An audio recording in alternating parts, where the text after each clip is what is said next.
emphasize the point that November 4th wasn't the end of the story for this flyby. We're still continuing to collect data. We've collected about 32,000 images of the comet since November 4th. We continue to look at it about every 2 minutes and acquire data, returning over 3,000 images a day of data. By the time we're all finished with this science mission, around Thanksgiving is our last imaging session. We will return about 120,000 images of the comet, and that represents about 22 gigabytes of data. So this undoubtedly gives us an exhaustive view of this comet, more than we've ever been able to return before from any other comet.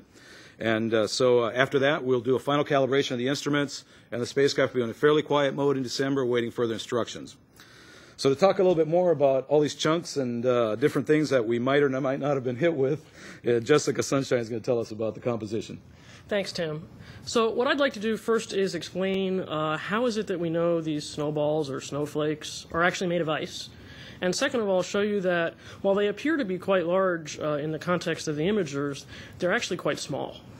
So with that, let me start with explaining that in the same way that we can use a prism to break light into colors of the rainbow, our high-resolution instrument includes an IR spectrometer that actually uses a double prism and allows us to measure materials in the infrared, which is redder than we can see, but is a domain in which we can identify some very important materials as well as map them.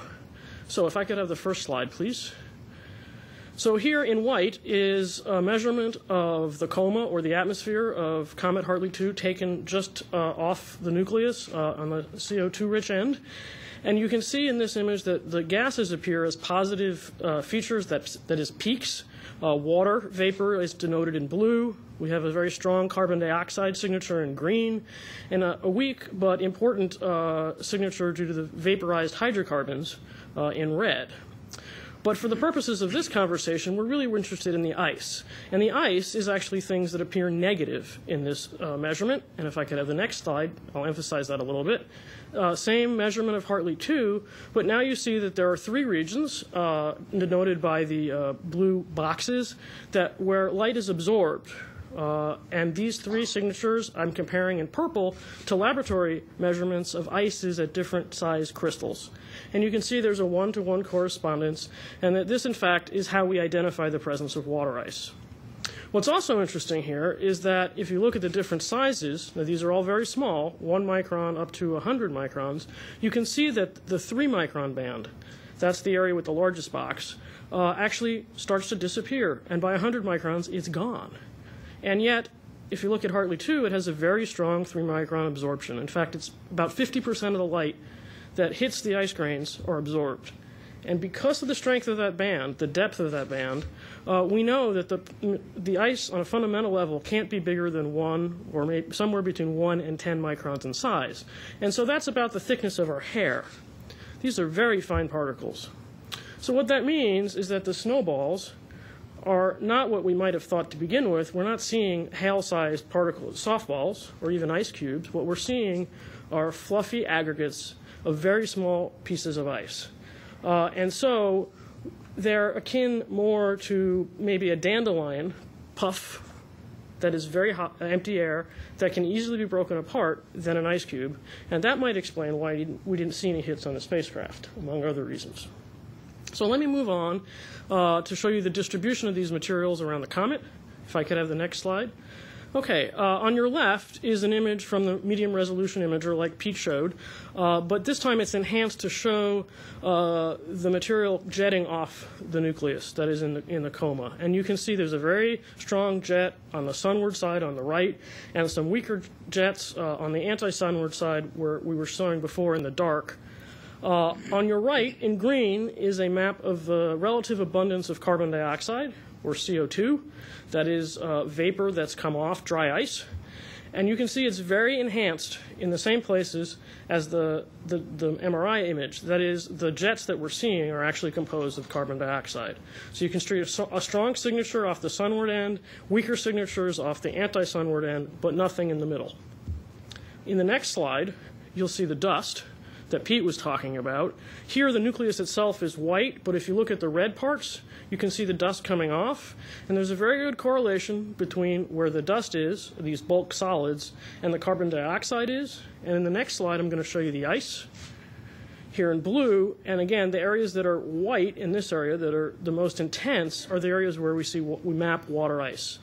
And you can see it one more time along the sunward side. And if I could go back one, please. Thanks. The sunward side, and in the underneath side in the dark on the upward side.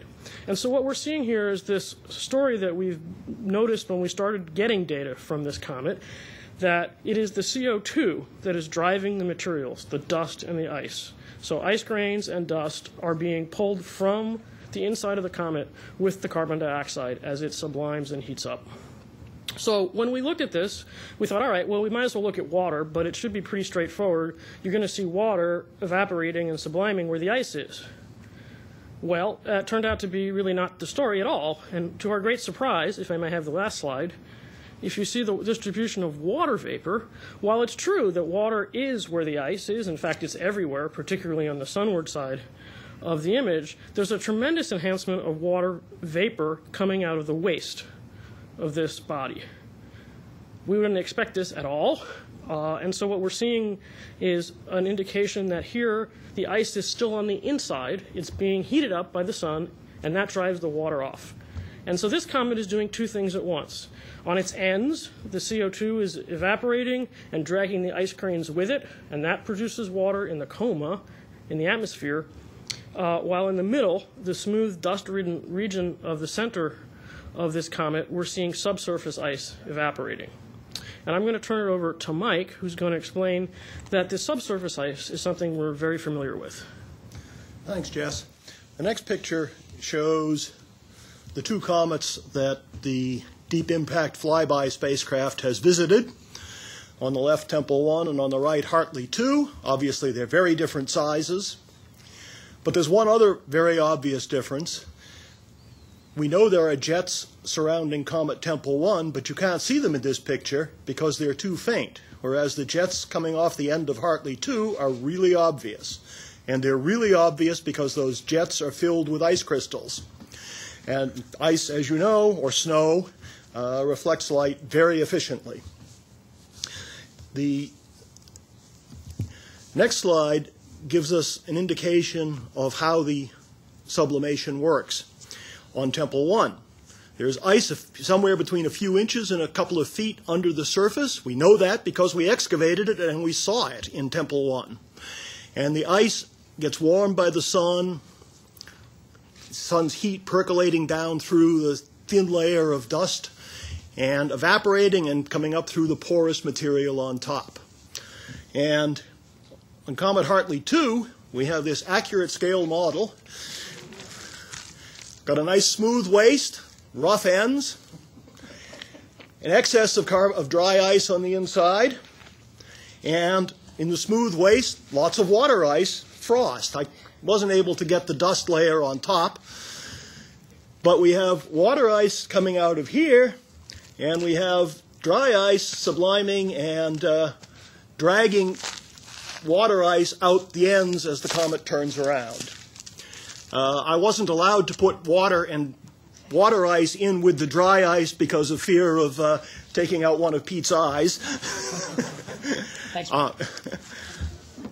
But this is basically our idea of what's going on. So the waste behaves like Comet Tempel 1, and the next slide shows more what's happening with Comet Hartley 2.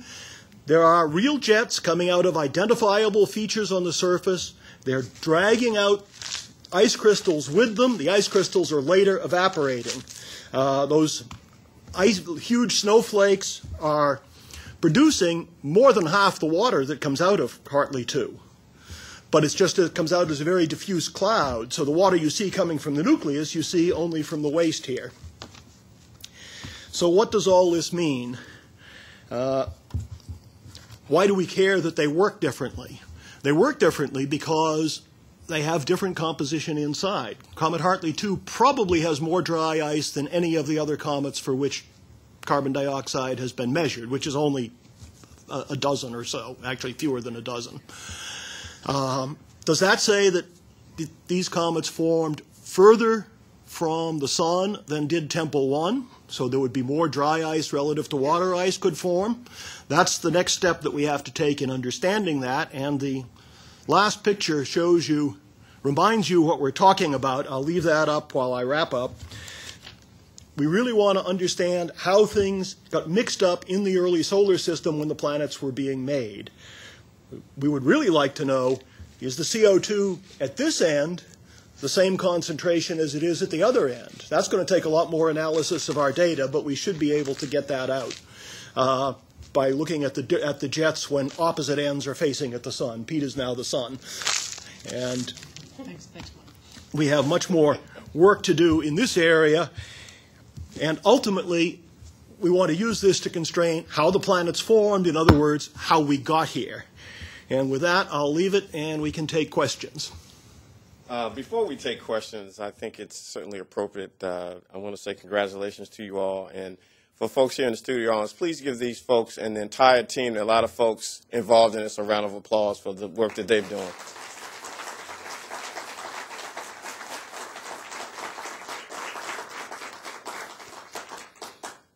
With that, we're going to open the phone lines, and for the media, we have a number of folks on the line.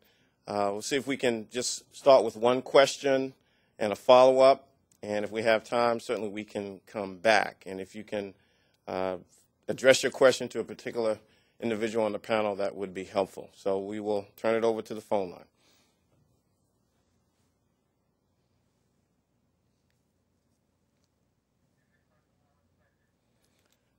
First call is from Emily from the Planetary Society. Hi, can you hear me? Yes. Okay. I've gotten a lot of reader questions that are confused about how we can see the jets being lit up at the surface. I know